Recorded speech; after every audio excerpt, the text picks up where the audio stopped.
warahmatullahi wabarakatuh.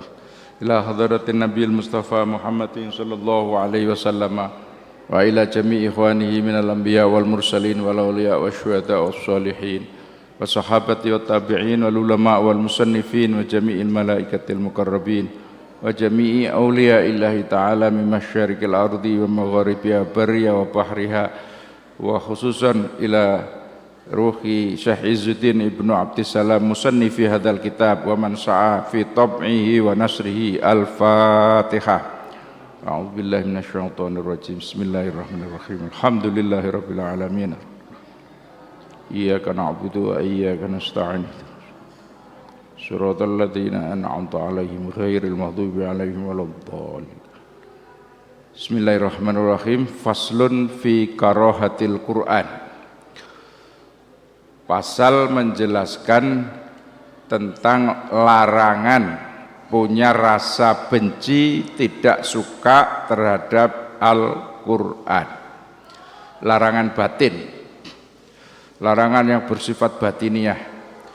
Artinya isi Al-Quran berupa hukum, cerita, janji, ancaman yang telah difirmankan Allah dalam Al-Quran sebagai orang muslim mukmin kan menjadi bagian rukun iman. Iman dengan kitab-kitab Allah. Tapi ketika ada seseorang yang kemudian tidak suka, karohah, tidak suka dengan Al-Quran, maka Allah Subhanahu wa taala kemudian mengancam, memberitahu qala dawuh sapa Allah Gusti Allah taala maha luhur Allah. Dzalika bi annahum karihu ma anzalallahu fa ahbata a'malahum. Shadaqallahul azim. Dzalika utawi mengkono-mengkono walladzina kafaru fata'sallahum wa adalla a'malahum bi annahum qarastune wong-wong kafir, wong sing ingkar iku karihu padha ora seneng, tegese ora ngarepaken ya ora seneng gitu ya, itu karihu ma ing perkara anzala kang nurunaken sapa Allah Gusti Allah fa akhbata mongko menghapus sapa Allah a'malahum ing amale wong kafir wau. Jadi orang-orang yang ingkar kepada Allah, orang-orang yang tidak percaya itu mesti mereka nantinya meskipun perbuatannya, amalnya itu banyak, tetapi karena tidak menyenangi Al-Quran, menyenangi wahyu Allah, maka amalnya itu tidak diberi pahala, artinya dihapus oleh Allah Subhanahu wa taala. Al-Quran itu isinya kan konsep-konsep, teori-teori mengenai kebaikan. Maka ketika orang tahu di Al-Quran itu ada tuntunan yang baik, kenapa mencari tuntunan yang lain? Misalnya soal bagaimana bermuamalah. Islam jelas misalnya wa ahallallahu al-bai'a wa harramar riba. Boleh transaksi apa saja, tapi jangan ada yang mengandung riba. Itu konsep Al-Quran. Tapi orang kan tidak suka dengan konsep itu. Senenge atau kegemarannya itu ya kalau bisa ya dengan riba sekalipun, karena akan banyak menguntungkan. Nah, orang-orang yang seperti ini meskipun amalnya banyak ya bisa saja amal itu sia-sia. Allah tidak akan memberi pahala. Karena apa? Karena dia tidak suka dengan tatanan Al-Quran. Sama dengan rumah tangga gitu. Urusan rumah tangga, hubungan laki-laki perempuan, Al-Quran sudah sangat jelas bagaimana aturannya. Tapi kemudian kadang-kadang orang memilih aturan sendiri, mungkin budaya atau mungkin perkembangan-perkembangan baru, sehingga mengabaikan aturan Al-Quran. Orang yang seperti ini tuh, orang yang benci atau tidak suka dengan Al-Quran itu tadi, ngamalnya atau perbuatannya tidak akan pernah diberi pahala meskipun perbuatannya baik gitu. tidak akan diberi pahala. Fa akhbata a'ma lahum. Kemudian faslun fi karohati ta'atillahi ta'ala. Pasal menjelaskan juga tidak boleh atau dilarang tidak suka taat kepada Allah. Taat kepada Allah itu lo tidak suka. Dia tidak suka taat itu. Maka Allah juga memperingatkan qala dawu sapa Allah taala wa karihu an yujahidu bi amwalihim wa anfusihim fi sabilillah. Al-ayah At-Taubah ayat 81. Wa karihulan podo geding ora seneng sapa wong akeh. Siapa itu orang akeh itu? Orang-orang yang tidak ikut berjuang. Jadi ketika Rasulullah SAW dan para sahabatnya menghadapi ancaman dari berbagai penjuru, itu orang-orang yang beriman, orang-orang yang setia kepada Rasulullah ya ikut seruan berperang, berjihad, baik dengan harta bendanya atau dirinya gitu. Tapi sebagian kemudian ada yang tidak mau gitu, atau tidak mau berjuang lah gitu. Di ayat sebelumnya itu mengatakan berfirman Allah wa farahal mukhallafun bimaq'adihim wa karihu ayyujahidu. Wa karihu lan ora seneng sapa wong-wong mau sing ora gelem melok berjuang tadi ayyujahidu yen toh berjihad sapa alladzina bi amwalihim kelawan bondo donyane alladzina mukhallafun wa anfusihim lan awak dene mukhallafun fi sabilillah ing dalam dalane Allah. Mereka memang tidak suka. Kalau kemudian ayat ini kita tarik di zaman sekarang, umat Islam atau kehidupan umat Islam ini kan tetap memerlukan kontribusi kita semua, baik harta benda kita maupun diri kita ini untuk jihad fisabilillah, berjuang. Kalau tidak ada perang berarti kan jihad itu dimaknai sebagai perjuangan yang lain gitu ya, mengentaskan kemiskinan, memperkecil kebodohan gitu ya. Jadi ngurusi pendidikan, ngurusi sosial dan seterusnya itu termasuk bagian daripada jihad di masa sekarang. Lah, ada sebagian orang yang kemudian tidak mau begitu, dia tidak mau nyumbang juga tidak mau dirinya terlibat-libat. Nah, itu menolong anak yatim, membantu janda-janda miskin kan gitu ya. Kalau kok itu jadi tidak mau, misalnya kalau ada ormas Islam mengajak berdakwah, tidak mau tahu, gak gelem melok iki melok iku, mulai dari hal-hal yang sekiranya baik untuk masyarakat itu kita ikut, kita terlibat. Jangan sampai tidak suka atau tidak mau. Wa karihu ayyujahidu bi amwalihim wa anfusihim fi sabilillah. Itu tidak boleh kita tidak suka itu. Harus suka, harus merasa senang meskipun mungkin belum optimal di dalam kita menyumbang harta atau diri kita ini, tapi jangan sampai membenci. Wa qala lan dawu sapa Allah taala wala yunfikuna illa wa hum karihun.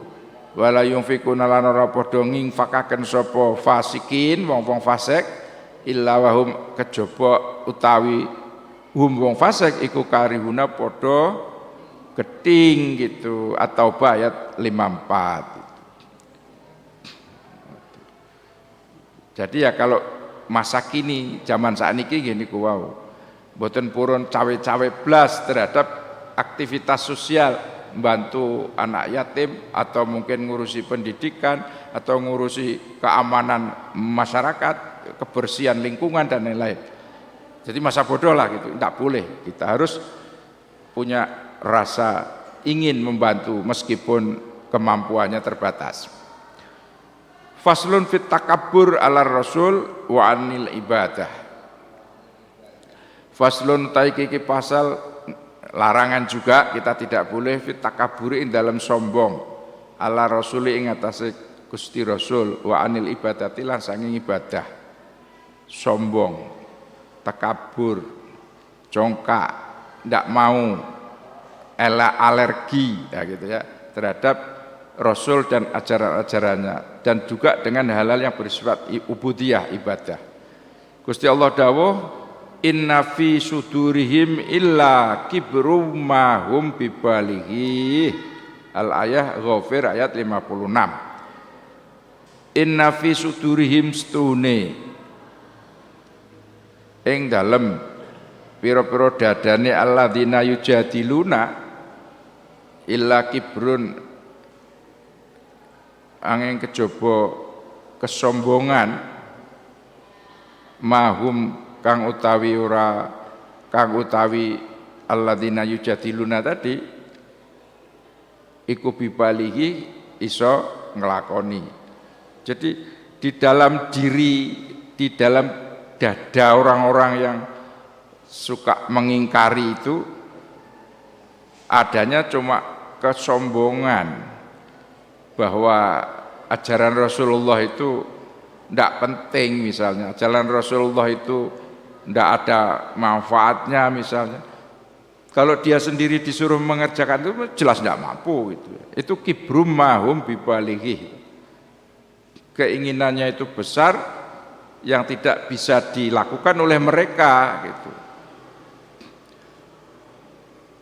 Wa qala lan dawuh sapa Allah wa innal ladzina yastakbiruna an ibadati sayadkhuluna jahannama dakhirin. Al-ayah Ghafir ayat 6. Innal ladzina stune wong kaya yastakbiruna ka padha nyombongaken sapa alladzina an ibadati saking nyembah ingsun sayadkhuluna moko bakal mlebu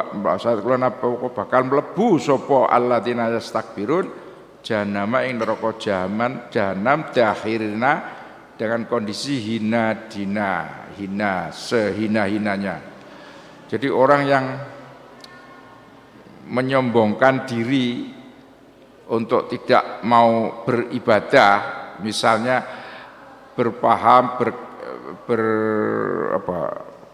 berpikiran bahwa ibadah itu tidak ada pengaruhnya apa-apa gitu ya. Yang penting itu kerja. Ibadah itu disepelekan. Nah, itu namanya takabur. Orang-orang yang kayak begitu tuh sayadkhuluna jahannama dakhirin. Besok mlebu neraka jahanam tenan. Ya kerja saya, tapi juga ibadah. Jadi imbang. Kalau sampai menganggap ibadah itu sesuatu yang tidak berpengaruh apa-apa, menganggap kerjanya itu saja yang akan berpengaruh, itu termasuk sombong, termasuk takabur ala rasul wa anil ibadah. At-takabburu tai takabur, sombong ala rasul ingat ngalahane nyepelekne ajaran rasul iku sababun dadi sebab lima siatil mutakabbiri maring maksiate wong sing takabur alaihi ngatasi rasul. Walitarki amri lan mesti ninggal perintah Rasul. Orang itu kalau sudah merasa lebih gitu ya, lebih dari orang yang merintah, misalnya itu kita punya pemimpin, kita punya atasan, kita punya komandan gitu. Kalau kemudian anak buah yang dipimpin itu merasa lebih pinter misalnya itu, nah itu lama-lama mesti akan mengabaikan perintahnya. Kata Imam Izzuddin begitu. Takabur pada Rasulullah itu juga akan menjadi sebab dia akan melawan Rasulullah, dia akan meninggalkan perintahnya Rasulullah. Wa kadzalika lan kaya mengkono-mengkono sababun lima siatin mutakabbir al ihtiqaru utawi ngerendahaken. Demikian pula merasa lebih baik, lebih pintar, lebih oke dibanding pemimpinnya, lalu dia merendahkan pemimpin kita, merendahkan atasan kita, merendahkan panutan kita. Itu bisa terjadi seperti itu. Karena itu ternyata adalah sifat takabur yang ada pada diri kita. Faslun fi karohati liqa'illah. Fasal berikutnya yang kita dilarang keras adalah tidak suka liqa'illah. Mboten remen kepanggih Gusti Allah ten akhirat. Lah apa yo enak ya menungso kok ora seneng ketemu Gusti Allah, wong bakal kabeh mati. Nek mati kan mesti ketemu lho, kok ora seneng kan berarti ora seneng mati. Apa iso? Kala dawuh sapa Kanjeng Nabi Muhammad sallallahu alaihi wasallam, man kariha, man utawi sapa wae wong iku kariha geding sapa man lika Allah ing ketemu Gusti Allah, ya kariha moko geding sapa Allah Gusti Allah lika ahu ing ketemu man. Dawuh Kanjeng Nabi, kono wong geding ketemu karo Gusti Allah, ya Gusti Allah besok geding ketemu karo dheke. Bagaimana bisa wong dia makhluk Allah kok iso geding karo Gusti Allah? Maka besok di akhirat Allah tidak akan mencintainya. Layak rohu ora bakal geding sapa layak rohu ora geding ora bakal geding lika Allah ing ketemu Gusti Allah ilaman kejaba sapa wong fasadat kang rusak apa ahwaluhu tingkah lakune man wa saat lan elek apa amalu perbuatane man. Jadi orang yang tidak suka bertemu dengan Allah itu berarti orang itu rusak hatinya, rusak perilakunya, rusak perbuatannya. Karena kan berarti dia itu koyok-koyok orang bakal mati gitu. Koyok-koyok kok nek mati ya wis bar ora enek urusane, padahal begitu wong iki mati itu menghadapi kehidupan yang nyata yang namanya kehidupan akhirat, dimulai ke alam kubur kan, dan seterusnya begitu. Lah orang yang tidak suka ketemu Allah berarti kan menganggap orang yang mati itu ya sudah berhenti di situ. Nah, itu berarti bagian dari sifat-sifat kesombongan dan ketertutupan hati untuk tidak menyadari.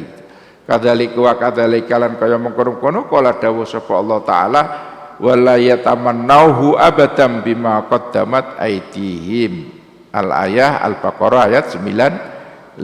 Wala yatamannau lan ora pisan-pisan ngarepaken sapa wong akeh mau hu ing liko Allah utawa kematian bima qaddamat krana perkara qaddamat kang wis kadung lakoni apa aydihim pira-pira tangane alladzina.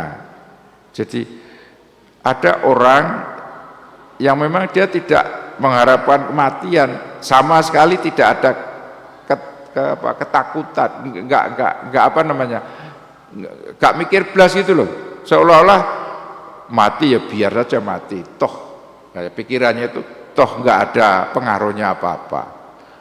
Ini tentu orang-orang yang tidak ada imannya sama sekali. Maka orang-orang kayak begitu itu akan ada ancaman tersendiri dari Allah Subhanahu wa taala.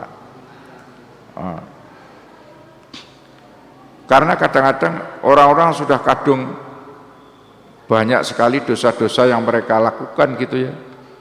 Ayat ini kan nyindir orang-orang dulu pada zaman sebelum Nabi Muhammad itu ada, atau pada zaman Nabi Muhammad itu ada orang-orang yang non muslim. Yang orang non muslim itu kerjaannya kadang-kadang ngotak-ngatik ayat yang ada di dalam kitab-kitab Taurat dan Injil gitu.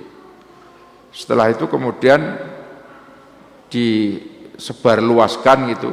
Kalau sekarang ya kira-kira diviralkan begitu, yang seolah-olah menganggap sepele ajaran Nabi Muhammad itu dengan berlindung kepada seolah-olah itu ayat Taurat atau Injil yang benar, padahal salah.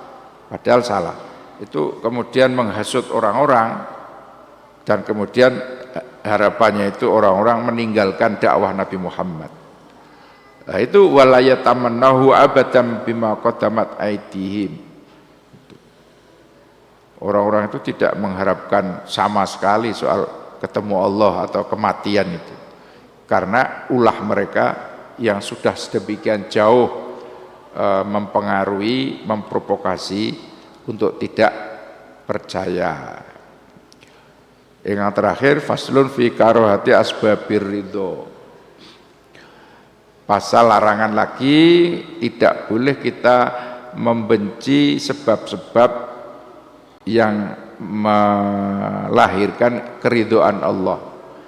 Jadi tidak suka dengan berbagai amaliyah yang menyebabkan Allah ridho, kita tidak suka, itu tidak boleh. Apapun perbuatan, amal dan seterusnya yang menyebabkan Allah ridho, kita mesti harus suka. tidak boleh membenci.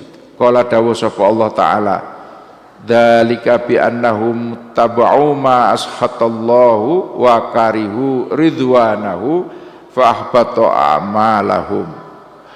Dzalika utawi mengkono-mengkono rujuk dzalika kepada ayat sebelumnya, yaitu mencabut nyawa dan memukul wajah mereka. Orang-orang yang diberikan sanksi oleh Allah dengan dicabut nyawanya dengan cara dipukul wajahnya, orang-orang munafik itu bagaimana nasibnya di akhirat nanti, kok diperlakukan begitu? Bi annahum krana stune wong munafik mau iku itabau padha manut sapa wong munafik ma ing perkara ashata kang gedhengaken apa ma Allah ing Gusti Allah. Wa kariulan padha ora seneng sapa munafik ridwanahu ing keridhoane Allah. Lah nek wis ngono fa ahbata mongko busek sapa Allah a'malahum ing amale wong-wong munafik mau. Shadaqallahul azim. Muhammad ayat 28. Orang yang oleh Allah dicabut nyawanya dengan cara yang keras itu, kenapa kok diperlakukan begitu? Karena mereka selalu saja mengikuti kegiatan yang Allah tidak suka, perbuatan kegiatan yang Allah tidak ridho kok malah dikerjakan, bahkan dipopulerkan. Nah, itu Allah sudah mengancam amalnya akan dihapus, artinya tidak diberi pahala meskipun kelihatannya dia banyak sumbangannya misalnya, itu nggak akan ada pahalanya kalau dia selalu mengikuti, menggemari apa saja yang membuat Allah murka. Apa ae sing dadekne Gusti Allah ora ridho murka yo. Ya banyak ya maksiat itu. Banyak perbuatan kita yang membuat Allah murka, kok kemudian kita ikuti, malah kita viralkan. Nah, itu berbahaya, bisa menghapus amal-amal kita. Itu dalam surat Al-Muhammad. Wa qala lan dawu sapa Allah taala wala yunfikuna lan ora padha infak sapa wong munafik illa wahum kejaba utawi wong munafik mau iku karihuna enggan, terpaksa. Al-ayah at-taubah ayat 54. Orang-orang itu juga begitu. Dia itu tidak pernah nyumbang, kejaba kepeksa. Jadi gelem nyumbang, gelem mendermakan itu, gelem urunan itu kepeksa. Tidak ikhlas gitu loh. Padahal iuran untuk sesuatu kegiatan yang Allah ridho atas perbuatan itu pahalanya kan banyak. Nah, dia mau nyumbang itu tapi yo kepeksa gitu. Itu termasuk bagian dari hal-hal yang tidak boleh kita lakukan. Wa qala lan dawu sapa Allah taala yang terakhir wa karihu ayyujahidu bi amwalihim wa anfusihim fi sabilillah. At-Taubah ayat 81. Wa karihu lan padha ora seneng sapa al-mukhallafun, wong-wong sing ora melok jihad tadi, orang-orang yang tidak mau ikut berjuang itu. Ayu jahidu yen toh berjihad sapa alladzina wong akeh bi amwalim kelawan bondo donyane alladzina wa anfusihim lan awak dhewe ne fi sabilillah ing dalem dalane Gusti Allah. Jadi orang-orang itu ada sebagian kita, sebagian orang-orang itu yang tidak suka untuk ikut berjuang, baik dengan hartanya maupun dirinya. Yes, pokoknya moh nggak gelem tandang sama sekali, nggak tertarik sama sekali untuk ikut berkontribusi dalam setiap perjuangan menegakkan kalimat Allah. Misalnya ada dakwah, ada pengajian, ada apa, yes gak tahu gelem nyumbang, yora gelem teko. Wah, iku loro-lorone ngono kuwi bagiane wong munafik. Tur ngedingi sebab-sebab sing Gusti Allah bakal ridho. Jangan, kita tidak boleh benci begitu. Kalau toh keadaannya misalnya sakit atau tidak punya apa-apa, ya tidak apa-apa, tapi jangan sampai rasa benci.